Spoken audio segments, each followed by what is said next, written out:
안녕하십니까. 1월 25일 목요일 말씀 묵상 함께 시작하겠습니다. 오늘도 말씀으로 하루를 시작하시는 귀한 성도님들이 말씀의 능력을 충만히 받으시고 그것을 통해서 한층 더 지혜로워지시는 하루를 경험하시기를 기도합니다. 오늘 본문은 누가복음 4장 31절에서부터 37절까지 말씀이고요. 어제 우리가 묵상했던 나사렛 사람들의 모습과 가버나움 사람들의 모습이 어떻게 다른지를 보여주고 있는데요. 오늘 본문을 통해서 우리가 말씀으로 세상에 나아갔을 때 어떤 일이 일어나는가를 되새겨보고 우리가 어떤 마음을 품어야 할지를 생각해보는 시간 가졌으면 합니다. 그럼 먼저 말씀 보시겠습니다. 갈릴리의 가버나움 동네에 내려오사 안식일에 가르치시매 그들이 그 가르치심에 놀라니 이는 그 말씀이 권위가 있음이로라. 회당에 더러운 귀신 들린 사람이 있어 크게 소리질러 이르되 나사렛 예수여, 우리가 당신과 무슨 상관이 있나이까? 우리를 멸하러 왔나이까? 난 당신이 누구인 줄 아노니 하나님의 거룩한 자니이다. 예수께서 꾸짖어 이르시되 잠잠하고 그 사람에게서 나오라. 귀신이 그 사람을 무리 중에 넘어뜨리고 나오되 그 사람은 상하지 아니한지라. 다 놀라 서로 말하여 이르되 이 어떠한 말씀인고? 권위와 능력으로 더러운 귀신을 명함에 나가는도다. 이에 예수의 소문이 그 근처 사방에 퍼지니라.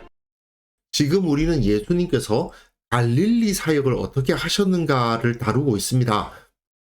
예수님의 갈릴리 사역은 이렇게 각 회당들을 다니시면서 말씀을 전하시고 그들 중에서 믿는 자들을 모으시는 거예요. 그들이 하나의 핵심 세력이 됩니다. 그래서 마지막에 12제자를 중심으로 하나의 세력이 구성되는 모습을 볼 수 있는데, 이 갈릴리 지역 이야기를 보면서 우리가 기억해야 될 것은 뭐냐 하면 이 문제의식입니다.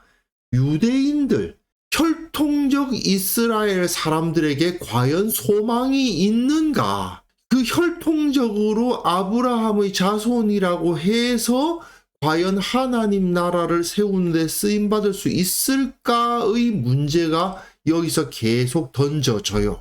자, 우리는 지금 어쨌든 이 시작 부분에서 어제 본문에서 나사렛에서 사역을 하셨지만 거절을 당하시죠. 낭떠러지에서 밀쳐 떨어뜨리려고 할 정도의 핍박을 당하시지 않습니까? 그에 비해서 오늘 본문은 나사렛이 아니라 가버나움에서 어떻게 사역이 시작되었는가를 보여줍니다. 일단 우리가 가버나움에서의 사역과 나사렛에서의 사역을 먼저 좀 생각해 볼 필요가 있습니다. 예수님께서는 가버나움에서 먼저 사역을 하셨는가, 나사렛에서 먼저 사역을 하셨는가 보면 마가복음에 보시면요, 1장 21절에 그들이, 이건 어부들이죠. 어부 제자들을 부르신 이후에 들어가신 곳이 바로 가버나움이었다라고 되어 있고요.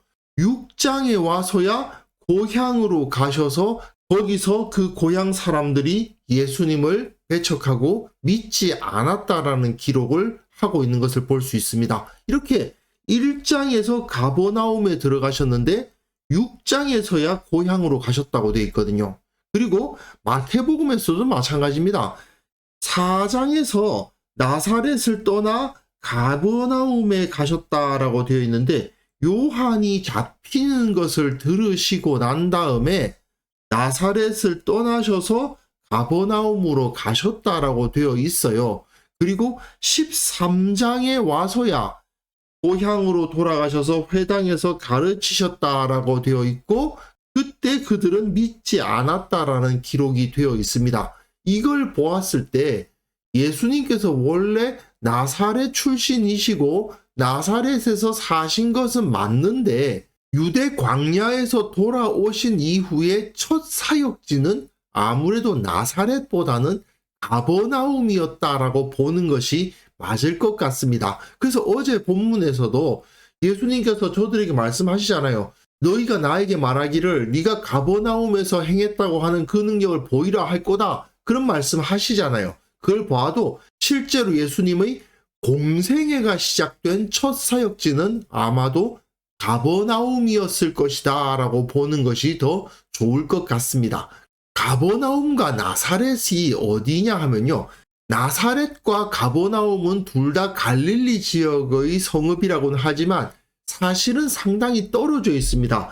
40마일이라고 하는데 40마일이 얼마만큼인가 제가 계산기로 돌려보니까 64.37km더라고요. 그러니까 한 65km 정도 된다고 생각하면 될 것 같습니다. 그러면 보통 사람이 걷는 속도가 4km에서 5km 사이잖아요.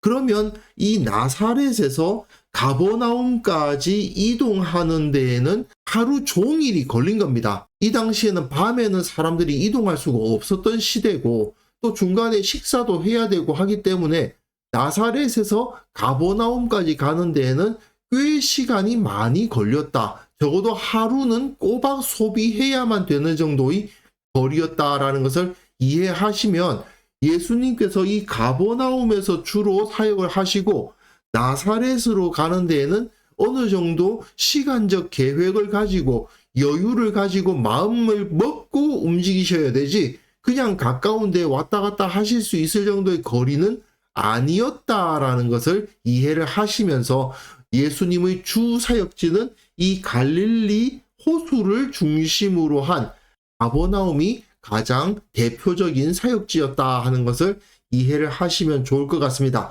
자, 그런데 왜 마가나 마태는 다 가버나움에서 먼저 예수님께서 사역을 시작하셨다라는 것을 말하고 있는데 누가는 나사렛부터 이야기를 했겠는가? 이건 의도적으로 나사렛 사람들과 가버나움 사람들을 대조하기 위해서죠. 그리고 또한 유대인들이 복음을 들었을 때 어떤 반응을 보이던가 하는 것을 보여주기 위한 하나의 상징적 그림이라고 볼 수 있습니다. 예수님과 아주 가까이 있었던 사람들, 복음에다가 비유하자면 유대인 중의 유대인이라 할 수 있는 유대인의 핵심부에 해당되는 사람들은 마치 예수님의 고향 사람들처럼 예수님을 핍박하죠. 적극적으로 핍박합니다. 마치 예수님을 만나기 전의 사울이라는 히브리식 이름을 쓰고 있었던 바울의 모습과도 같죠. 그러나 유대인들이라고 해서 다 예수님을 만나기 전의 사울처럼 적극적으로 막 핍박을 하느냐? 그렇지는 않습니다. 대부분의 유대인들은 그냥 복음을 들어주기는 하죠. 나름대로 관심 표명도 해주는데 믿지는 않는 경우가 많았는데 그게 바로 오늘 본문에 나타난 가버나움의 유대인들이 보여주는 모습이라고 할 수 있습니다. 하지만 예수님이 어떤 분이신가에 대해서는 명확하게 아는 존재가 있죠. 바로 귀신입니다. 하나님의 백성이라 불렸던 유대인들은 못 깨닫는데 하나님의 대적이라고 할 수 있는 사탄의 세력, 귀신들은 예수님이 어떤 분인지를 알더라 이거죠. 예수님은 갈릴리의 가버나움 동네에 내려오사 안식일에 가르치셨습니다. 그들의 그 가르침에 놀랐습니다. 이는 그 말씀이 권위가 있었기 때문입니다. 어제 본문의 내용과 거의 비슷하죠. 안식일에 예수님께서 그 회당을 찾아가셔서 가르치시고 사람들은 그 가르침에 놀랍니다. 그 말씀이 은혜롭고 권위가 있었기 때문에 능력이 있었기 때문에 카리스마 있는 말씀이었기 때문에 그랬죠. 그거는 가버나움 사람이나 나사렛 사람이나 마찬가지였다라는 것을 여기서 보여주는 겁니다. 그런데 거기에는 회당에 더러운 귀신 들린 사람이 있었습니다. 그가 크게 소리를 질러 이르되 나사렛 예수여 우리가 당신과 무슨 상관이 있나이까 우리를 멸하러 왔나이까 나는 당신이 누구인 줄 압니다. 나사렛 사람들도 예수님이 누구인지 안다고 말했어요. 당신은 요셉의 아들이 아니냐. 귀신도 예수님이 어떤 존재인지를 알고 있는데 누가 정확하게 알고 있습니까? 귀신이 정확하게 알고 있는 겁니다. 당신은 하나님의 거룩한 자입니다. 당신은 하나님의 거룩한 능력의 사람입니다. 이렇게 고백하고 있는 거죠. 결국은 자기들을 귀신들을 멸할 수 있는 권능을 가진 분이다라는 것이 여기서 고백이 되고 있습니다.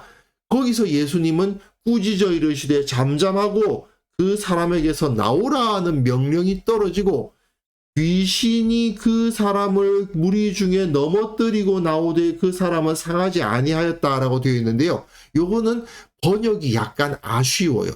왜냐하면 넘어뜨렸다라는 말은 없습니다. 원어에 없어요. 원어에 지역하면 귀신이 그 사람에게 아무런 해를 가하지 못한 상태로 그 가운데로 던졌다. 이런 표현인데 던졌다는 말은 사람을 되게 던졌다는 의미라고 볼 수도 있지만 내놨다. 귀신이 그 사람을 꽉 붙잡고 있었는데 예수님께서 조용히 하고 그 사람에게서 나와 그렇게 명령을 내리시니까 그 귀신이 꼼짝 못하고 그 무리들 가운데에 그 사람을 아무런 해를 끼치지 못한 상태로 내놓더라 그 말입니다. 예수님이 갖고 계신 능력을 통해서 이 사람은 아무런 해를 입지 않고 그 무리 중 사람들 가운데 들어올 수 있게 됐다라는 거예요. 그 사람들 가운데 들어왔다? 이 사람은 귀신 들린 사람이었으니 회중 가운데 있지 못했겠죠. 그 회당에 나오기는 하지만 아마도 그 회중은 그 사람을 어느 구석에 밀어 넣어 놓고 못 움직이게 만들어 놨든지 어쨌든 따돌려 놓는 상태였을 것입니다. 그런데 그렇게 귀신에 붙잡혀 무리 가운데 들어오지 못하고 따돌림을 당하고 있던 자들, 주변인으로 살아야 했던 자가 아무런 해를 입지 않고 그 사람들 가운데 들어오게 되었다. 그들 중 일원이 되게 되었다라는 걸 보여주는 겁니다. 그러니까 사람들이 어떻게 합니까? 다 놀라 서로 말하여 이르되 이 어떠한 말씀인고 권위와 능력으로 더러운 귀신을 명함에 나가는도다.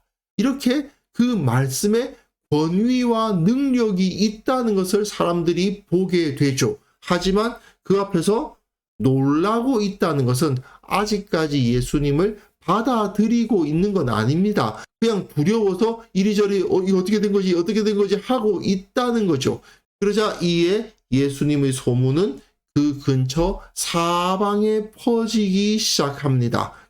예수님을 배척하지는 않지만 그렇다고 해서 예수님이 누구신지에 대해서 제대로 알고 있는 것도 아니고 그 가운데서 예수님이 귀신을 내쫓았다라는 소문이 퍼지면서 사람들이 예수님께로 나오는 일이 곧 생기게 될 것입니다.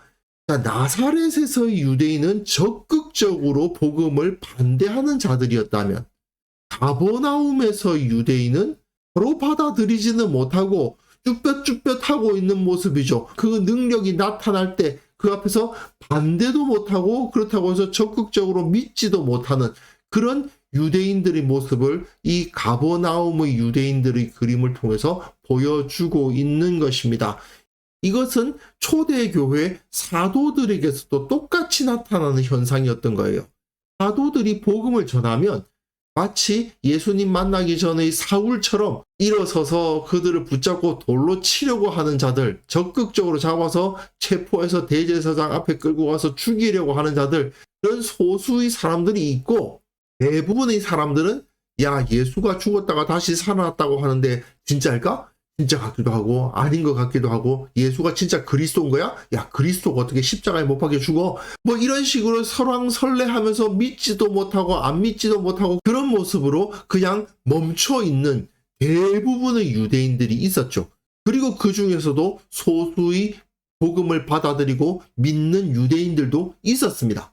결국 누가는 혈통적인 유대인, 혈통적인 이스라엘 사람이라고 해서 무조건 하나님의 백성이라고 말할 수 없다. 오직 그 말씀을 제대로 이해하고 예수님을 주님으로 고백한 자들이 하나님의 백성이다라고 말하려고 할 때에 유대인들에게도 기회는 주어진 것이다. 지금 교회가 이방인들로 가득하지만 실제로 유대인들에게 복음이 전해지지 않은 것이 아니고 그들에게 먼저 기회가 주어졌고 그들에게 적극적으로 예수님을 영접하라는 도전이 주어졌지만 그들은 받아들이지 않았고 그 때문에 버려지게 된 것이다 라는 것을 보여주기 위해서 어제 본문에서 적극적으로 반대하는 나사렛 사람들, 그리고 오늘 본문에서는 즉시 영접하지 못하고 쭈뼛쭈뼛하고 있는 가버나움 사람들의 모습을 그려줌으로써 그 당시 유대인들이 복음 앞에서 어떤 행동을 보였던가 하는 것을 그려주고 있는 거죠. 어쨌든 우리들은 예수님을 따르는 사람들 아닙니까? 예수님께서 갈릴리 나사렛과 가버나움에서 그 회당에서 어떤 모습으로 행하셨던가 하는 것을 기억할 필요가 있습니다. 우리에게는 하나님의 말씀이 주어져 있고요. 주의 말씀이 권위가 있고 능력이 있다는 사실을 우리는 믿고 있습니다. 그리고 그 말씀으로 세상을 변혁하고 그 말씀으로 이 세상을 덮고 있는 악한 세력들을 몰아내는 역할을 우리는 감당해 나가야만 됩니다. 초대교회 성도들은 말씀을 가지고 그 사역을 감당했습니다. 그러므로 우리도 그 사역을 감당할 수 있는 거죠.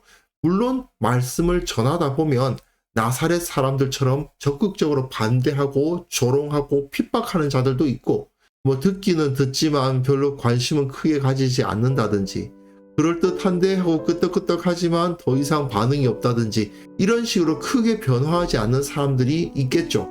그러나 우리는 하나님의 말씀이 권위와 능력을 가지고 있음을 확신해야 되지 않겠습니까? 그리고 그 말씀으로 세상에 진리를 선포하고 이 세상을 바꿔나가는 데 쓰임받아야 되지 않겠습니까? 그렇기 때문에 이 시간 함께 우리가 기도할 때에는 주의 성령께서 우리 가운데 충만히 임하셔서 나에게 말씀의 권위와 능력을 주시고 우리 교회가 그 말씀의 권위와 능력을 받아서 이 세상을 변화시키고 온전한 공동체를 세워갈 수 있도록 주께서 붙들어 주옵소서. 함께 기도하는 시간 가졌으면 합니다.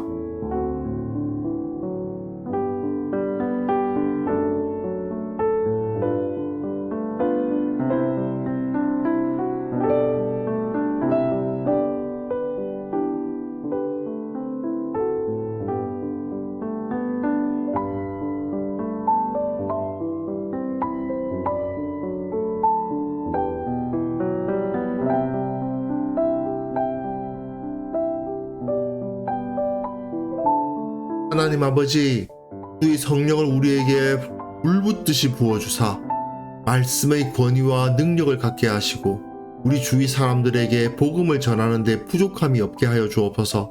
우리 교회의 모든 성도들이 그 말씀의 권위와 능력으로 충만한 자들이 되게 하여 주시고 먼저 서로가 서로에게 말씀으로 은혜를 끼칠 수 있는 자들이 되게 하시고, 또한 직장에서, 가정에서, 친족들 가운데, 지역사회에서 말씀의 능력으로 그 하나님의 능력을 나타내는 자들이 되게 하여 주셔서 우리 교회가 그 지역을, 이 땅을 변혁하는 공동체로 설 수 있도록 도와주옵소서. 주님, 한국 교회의 모든 교회가, 모든 성도들이 말씀의 능력을 받게 하여 주옵소서. 말씀의 공동체로 거듭나게 하여 주시옵소서. 세상을 변화시키고 주의 영광을 선포하는 공동체가 될 수 있도록 주께서 우리와 함께 하여 주시기를 원하옵고 바랍니다. 주님의 마음을 품고 주님처럼 사역하는 우리 모두가 되게 하여 주옵소서. 오늘 하루 주의 말씀으로 이 세상 가운데 나아가기를 원합니다. 누구에게든지 때를 얻든지 못 얻든지 말씀을 전할 수 있는 하나님의 사람들 다 될 수 있도록 도와주시고 주님의 능력으로, 주님의 함께 하시는 은총으로서 그 가운데 기쁨과 감사가 넘쳐나는 하루를 보내게 하여 주옵소서. 감사드리옵고 예수님의 이름으로 기도합니다. 아멘.